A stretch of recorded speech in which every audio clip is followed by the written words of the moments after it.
Hi, everybody. It's Michael. Welcome back to the Restoring the Soul podcast. Today, we're going to be talking about men transforming, men who are transforming. And specifically, we're going to be talking about the Restoring the Soul Men's Intensive Weekend.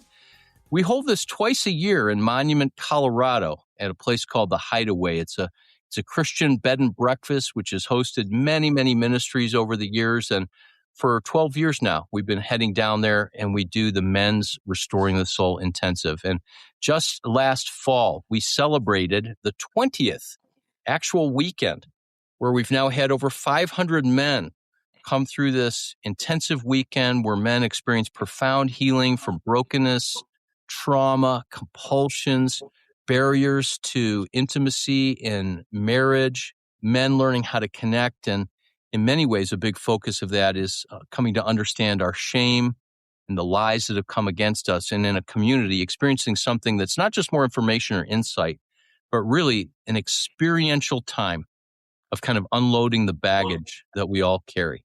So it's my delight today to have two men who are friends of mine, men who have participated in this weekend many years back, but also men who have come along as a result of their experience of transformation at this weekend, and they've been serving as part of the staff, giving back in different roles. So I want to welcome to the podcast my two friends, Justin and Aaron. Hey, guys. Hey, Michael. Thank you. It's great to have you here. You're very welcome. We're going by first name only today because at the weekend itself, we go by first name.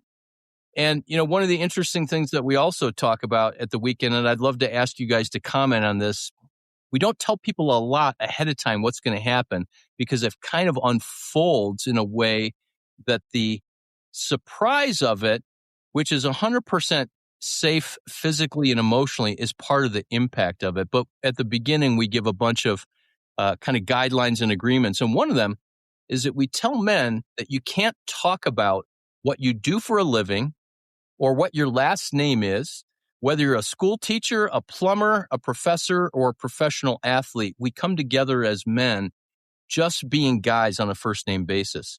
So Justin, I'll start with you. What has it been like for you to be in an environment with other men for 66 hours, Thursday to Sunday, where you don't have any sense of like what this guy does or where they come from or whether they're in ministry or a pastor or just an everyday guy like all of us? Man, it is refreshing and scary at the same time, Michael. I think that it is such a defense mechanism to be able to walk in and size people up. For me, to be able to go in and go, hey, I do X. What do you do for a living? So I can know where I stand. Am I more successful? Am I less successful? Am I where am I in the hierarchy of men that exists in the world? And so to come into this place and not be able to do that is actually really important. And it was something I didn't love when I came to the first weekend because I wanted to be able to tell people what I did for a living because I hung my hat on that a little too much. And so it's been really refreshing and a really sweet thing. Thanks. Aaron, how about you? Yeah, I'd say the same. Very comforting to just be another one of the guys. Just in entering to that type of work, and to me, it made it feel a lot more safe. Just being one of the men that's here to work, and but and also kind of intimidating because you just don't know, and it also brings to the surface the thing that I do.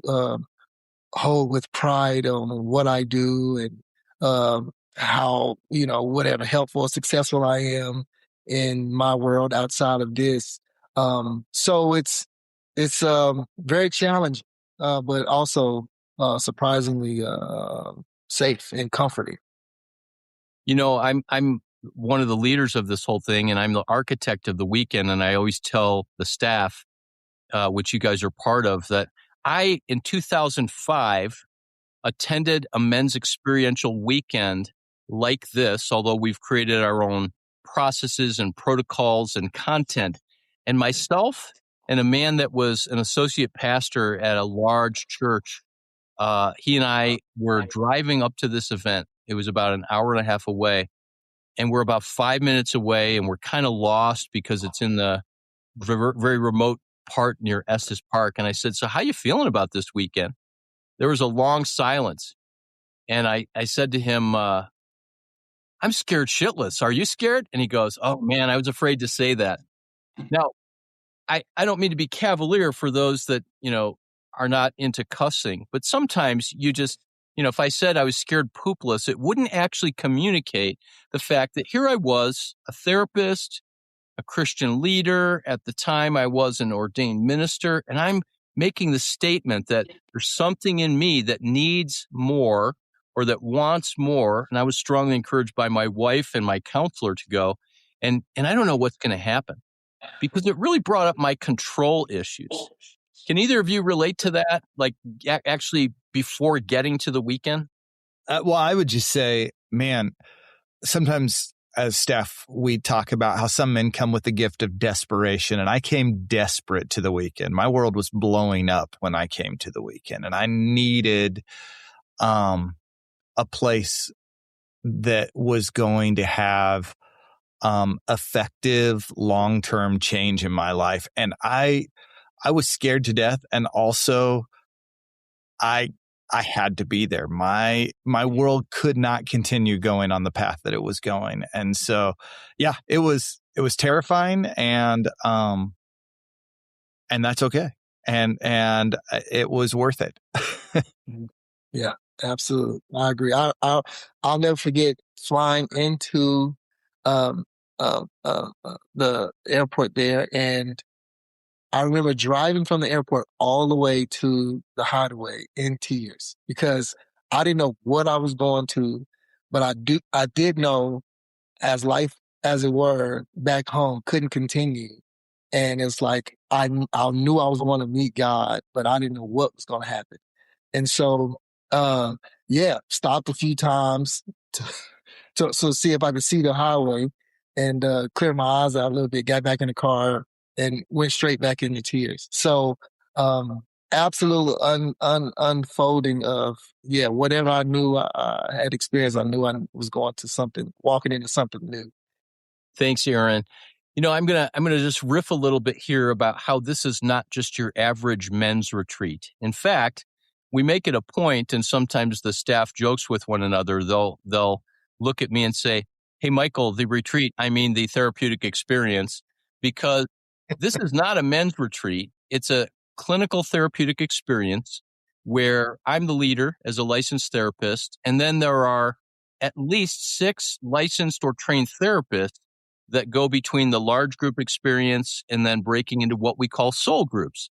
Those are 5 participants. There are 30 men total. So we have 6 of those soul groups. And each of those groups is led by a licensed or trained therapist under my supervision, and then a lay leader that's been through the weekend. And of course, both of you have been lay leaders or that trained therapist participating in the groups like that. And it's always just a huge blessing to have you in that capacity. But because this isn't a retreat, this is not where you're going to come and hear 4 talks and then get your journal and go off into the woods and maybe write a couple notes and then have a prayer session and then do some guy things, and then go home and hope that your life is different, but it never really is. The big impact of this is that we do experiential work. So I don't give sermons. I don't give hour-long teaching sessions. We do experiential work face-to-face in these big and small groups. And what we do is we identify our woundedness. And so many men, just like they often come to therapy, will say, I really don't have any woundedness. So the way that we get into that is by saying, well, what's working in your life right now and what's not working? And every man has something that's not working. And below the surface of that is something that's a much deeper issue that we believe God wants to address. So can either of you, and let's start with Justin, then go to Aaron, just talk about how maybe that too was something, if not a surprise, something that you walked away with an expectation for what it would be like compared to your average men's retreat and what this actually was. Yeah, Michael, I think that I came in, like I said, I was desperate, but I had very little hope. I had tried all the things. I'd read books. I had gone to men's retreats. I had done the things to try and get some sense of control in my life, get some sense of how do I live the holy life that I want to live that I just can't seem to figure out how to live. And so I came into the weekend with kind of low expectations, honestly. And once I got there, it blew me away. It was different than anything I'd ever experienced before. It was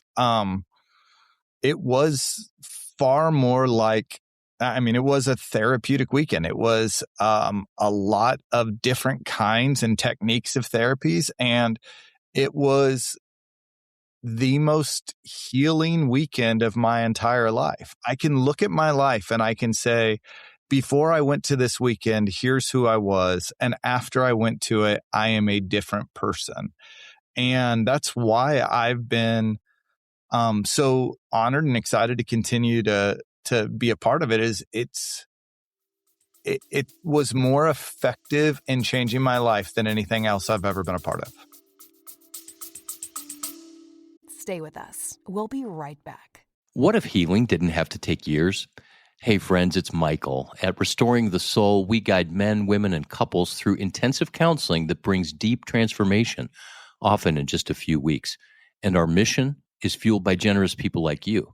Now you can become a monthly partner by setting up a recurring donation of any amount. If you give $20 or more on a monthly basis, I'll send you a signed copy of my book, Sacred Attachment. To set up a monthly gift, visit restoringthesoul.com and click donate. Make sure in the notes section to type the word book. Thanks for helping to restore lives. Wow, thank you for sharing that. That's amazing. And the cool thing is that as we've walked together as friends, I've been just delighted and grateful to see that transformation. And I know that you're not just giving a hyperbolic endorsement for the purpose of making this sound positive. I've seen that change, as I see in so many men that show up and really say, I'm gonna jump in. Aaron, what about you? Yeah, I would agree. It is absolutely. I remember, who I was before and who I am now, and since that first weekend to every weekend I have a pleasure of attending, and I'm different.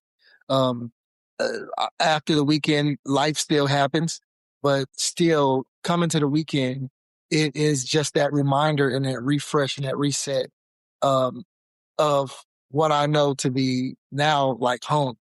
And having that weekend, the first time I knew, if I could come back, I would, and if however I could be a part and continue this journey and this way of life and this understanding, yeah, I'm all for it. And so, yeah, lifeline for me, for sure.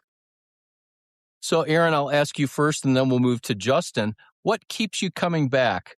And obviously, there's a limited number of staff positions, and those positions are chosen and available based on your life experience and the kind of work or ministry that you're involved in, and just where your heart's at. We also pray about that.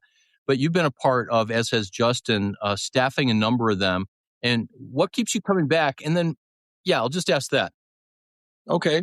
Well, first thing that comes to mind is brotherhood. It's nothing like it. And it's like my soul enjoys being around men who get it, and being around men who are just creating the safety of you can fall apart, you can have it all together, or a mix of both. It's just the brotherhood is like nothing else, and it's like water. It's like water to my soul, man. Every time I get to be in the room with the men, both attending and the men I know from reoccurring weekends, just staffing. It's just refreshing, completely soul refreshing. Justin. Yeah, I think Aaron nailed it. It's so much about the relationships that you build there at the weekend. Some of I've made friends in 66 hours that feel deeper to me than anybody I've ever known in my life in some ways. And, I joke that I'm Presbyterian. We don't do miracles very much. We do bourbon and thoughts.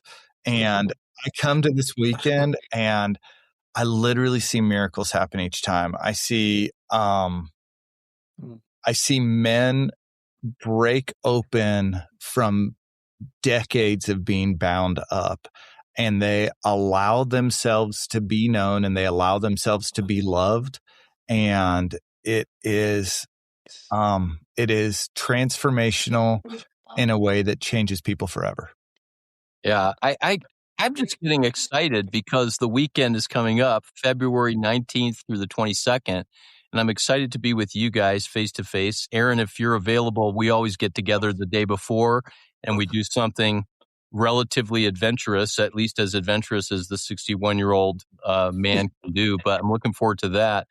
But man, there's that moment, and we all talk about it, and prayerfully, that at 4 or 5 o'clock when we kick things off on Thursday, men show up, and it's as if they're covered in fear and shame and heaviness, whatever they're bringing in, and whatever gets stirred up, and we anticipate that.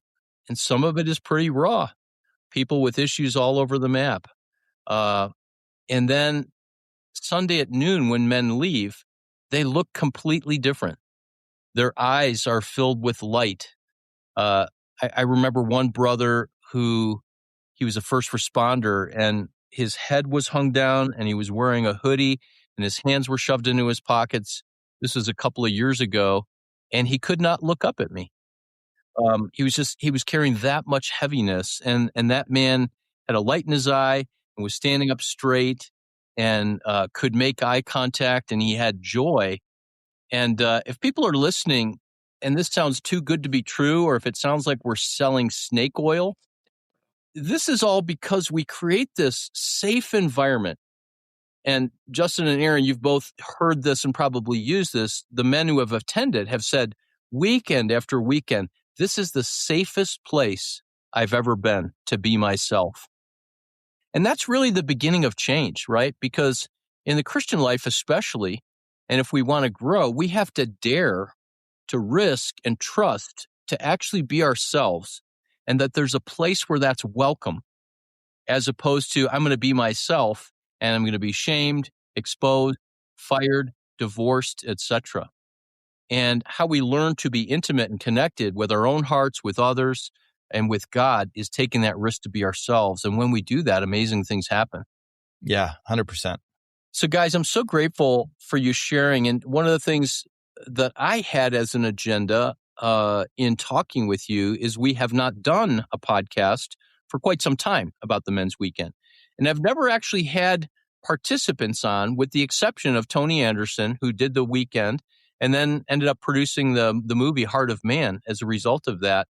So I love it for people on the podcast to hear stories of transformation and change. But I do want to do a pitch. And that is, we have 30 spots. We have historically sold out anywhere from a month out, from a couple of weeks out. And we have 9 spots remaining. So if someone's listening and you are the spouse of someone who you think needs to go, or if you're a caregiver, a therapist, a pastor, a spiritual director, a soul friend, someone that you think needs to go, or maybe you who are listening, there's 9 spots left. Just being upfront, full disclosure, the cost for this is $2,050, 2050. And if finances are an issue, we can work with you and offer a scholarship to make it possible for you to come. Over the last many years, we've offered scholarships from people who can't pay it all to people who need just a discount, maybe to cover their flights and that kind of thing. But the beautiful thing is, and I say this at every weekend, is that every man who comes is really there by divine providence. So we're not going to wrap up just yet because I've got a couple of more questions and would just like to hear your heart on a couple more things. But if you're listening and you're interested in finding out more about the men's intensive weekend at Restoring the Soul, the website is restoringthesoulweekend.com. That's restoringthesoulweekend.com. So we'll end with this question. Justin first and then Aaron. Or actually, let's go Aaron first and then Justin, because last time we got to keep it balanced, right? Last time I think, Justin, you went first. Aaron, if a guy came to you and said, hey, I heard about this, why should I come and attend this men's intensive weekend? Having been a participant, having now staffed it a bunch of times, what would you tell him? Ooh, I would probably do this, kind of stand and kind of vacillate, because I don't want to be creepy. I don't want to be overwhelming, but it's also the truth for me.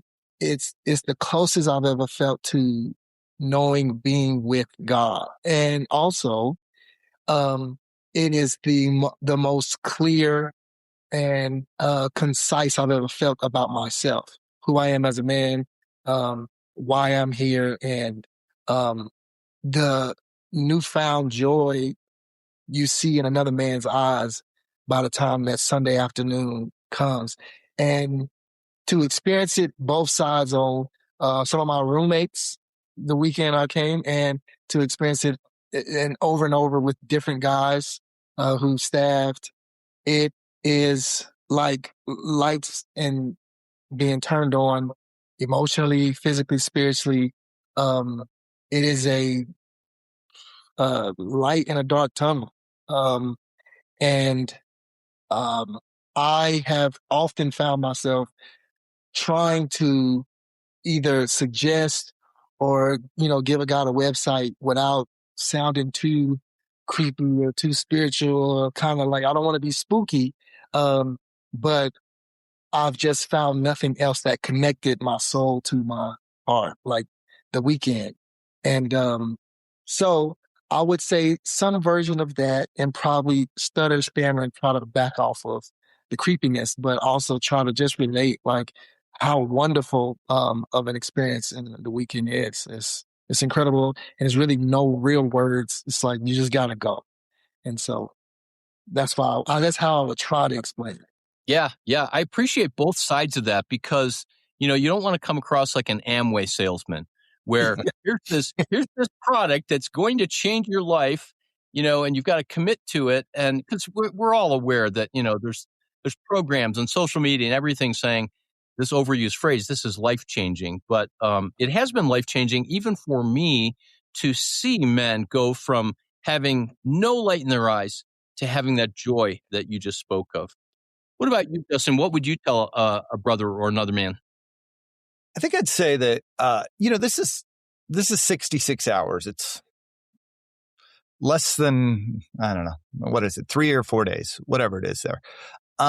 It can't be everything. It's not everything to everybody. If what you're looking for is a guy's weekend to learn 3 techniques to better love your wife or lead your kids, this is probably not the thing.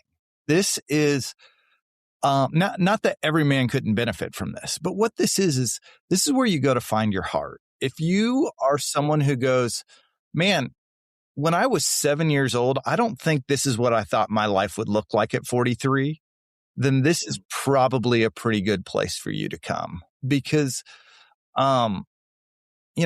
life's short and we only have so much of it ahead of us. And we got to wake up our hearts, and we got to learn to be connected, and to allow God to love us, and to allow ourselves to be known and loved. And it will, if that resonates with you, if you hear this and that resonates with you, sign up, try and get one of those last spots. If you can't get in this time, come next time. It is incredible.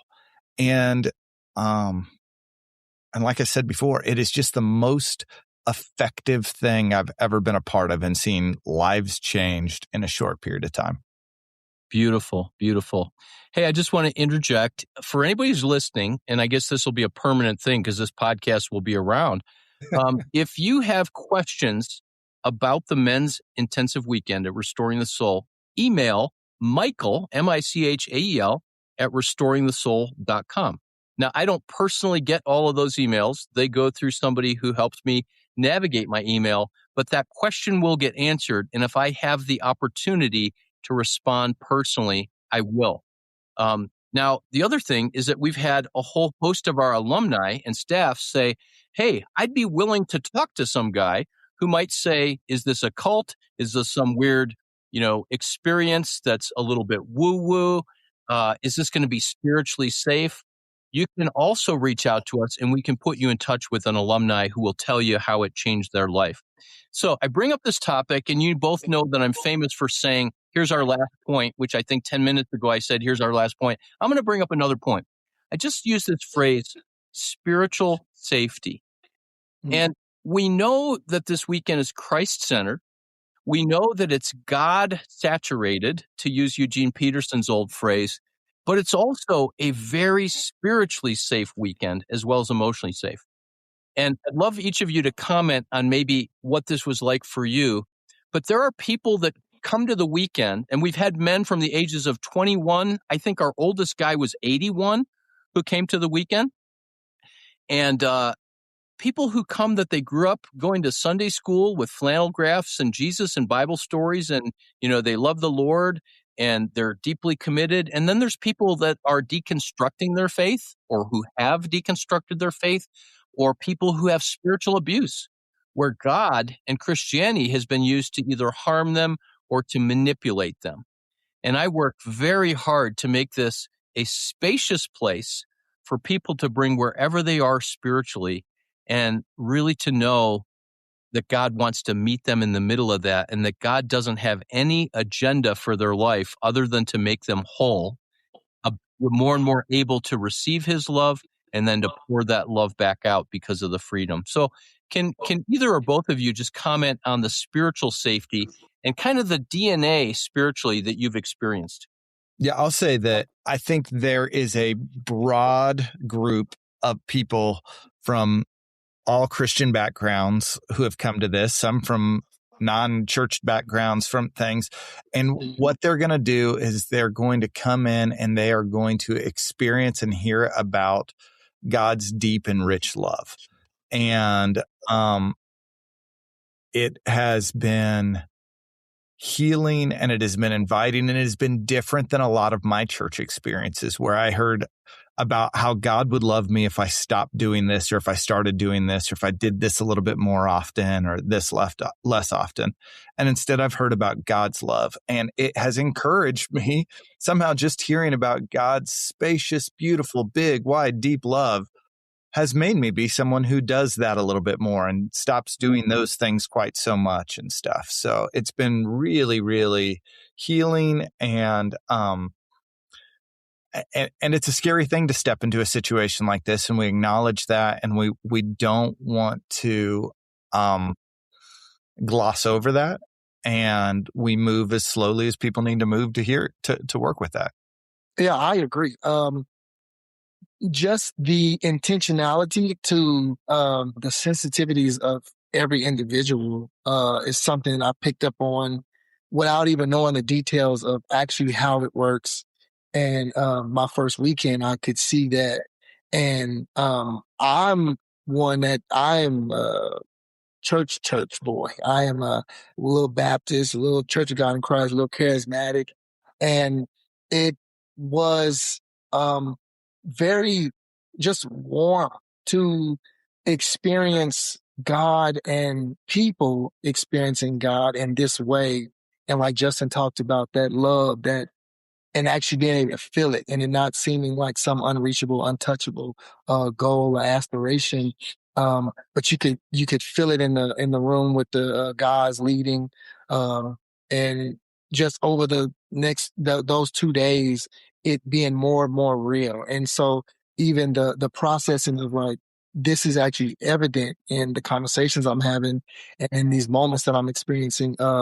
In how we break down the weekend, and as the weekend goes on, it just becomes more and more real.